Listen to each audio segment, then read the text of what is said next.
¿Existió realmente Jesús? ¿Hay alguna evidencia histórica de Jesucristo? Usualmente, cuando se hace esta pregunta, la persona que la hace cataloga la pregunta como algo fuera de lo que dice la Biblia. No aceptamos la idea de que la Biblia no puede ser considerada como una fuente de evidencia sobre la existencia de Jesús. El Nuevo Testamento contiene cientos de referencias de Jesucristo. Hay quienes fechan la escritura de los Evangelios en el siglo II después de Cristo, es decir, más de 100 años después de la muerte de Jesucristo. Aun si este fuera el caso, el cual rechazamos firmemente, en términos de evidencias antiguas, los escritos hechos menos de 200 años después de que los eventos ocurrieran, son considerados como evidencias muy confiables.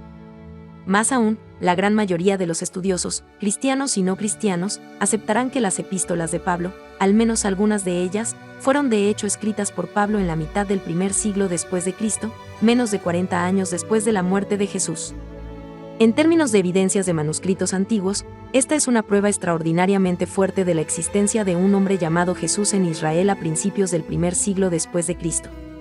También es importante reconocer que en el año 70 después de Cristo, los romanos invadieron y destruyeron Jerusalén y la mayor parte de Israel, matando a sus habitantes. Ciudades enteras fueron literalmente quemadas hasta sus cimientos. Entonces, no debería sorprendernos si mucha de la evidencia de la existencia de Jesús fue destruida. Muchos testigos oculares de Jesús debieron haber muerto. Estos hechos obviamente disminuyeron la cantidad de testimonios de testigos oculares sobrevivientes de Jesús. Considerando el hecho de que el ministerio de Jesús fue reducido a un lugar culturalmente atrasado en un pequeño rincón del Imperio Romano, hay una sorprendente cantidad de información acerca de Jesús que puede ser extraída de fuentes históricas seculares.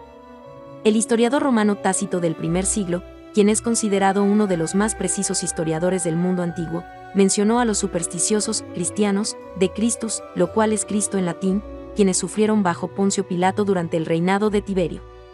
Suetonio, secretario en jefe del emperador Adriano, escribió que había un hombre llamado Crestus, o Cristo, que vivió durante el primer siglo. Flavio Josefo es el más famoso historiador judío. En sus antigüedades se refiere a Santiago como el hermano de Jesús, a quien llamaban el Cristo. Hay un verso controversial que dice: En aquel tiempo había un hombre sabio, Jesús, si es que es lícito llamarlo un hombre, porque era un hacedor de maravillas. Él era Cristo, se les apareció vivo de nuevo al tercer día, como los profetas divinos habían predicho estas y otras 10.000 cosas maravillosas acerca de él.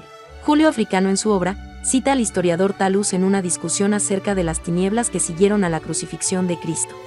Plinio el Menor registró las prácticas de adoración del cristianismo primitivo, incluyendo el hecho de que los cristianos adoraban a Jesús como Dios y eran muy éticos, e incluye una referencia a las festividades y la Cena del Señor. El Talmud de Babilonia confirma la crucifixión de Jesús en la tarde de Pascua y las acusaciones contra Cristo de practicar la brujería y fomentar la apostasía judía. Luciano de Samosata fue un filósofo y escritor griego del segundo siglo, quien admite que Jesús fue adorado por cristianos, introduciendo nuevas enseñanzas y que fue crucificado por ellos.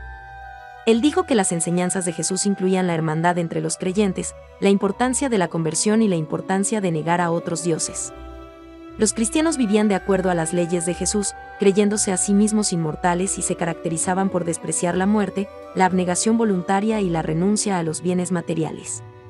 Mara Bar Serapión confirma que Jesús demostró ser un hombre sabio y virtuoso, que fue considerado por muchos como el rey de Israel, fue llevado a la muerte por los judíos y siguió viviendo en las enseñanzas de sus seguidores. Tenemos además todos los escritos gnósticos como el Evangelio de la Verdad, el Apócrifo de Juan, el Evangelio de Tomás, el Tratado de la Resurrección, y todos ellos mencionan a Jesús. De hecho, podemos reconstruir el Evangelio solo a partir de las primitivas fuentes no cristianas. Jesús fue llamado el Cristo, hizo maravillas, dio a Israel a nuevas enseñanzas, y fue colgado en la Pascua por ellos en Judea, pero afirmó ser Dios y que regresaría, lo cual sus seguidores creyeron, adorándolo como a Dios. Hay evidencia abrumadora de la existencia de Jesucristo, tanto en la historia bíblica como la secular.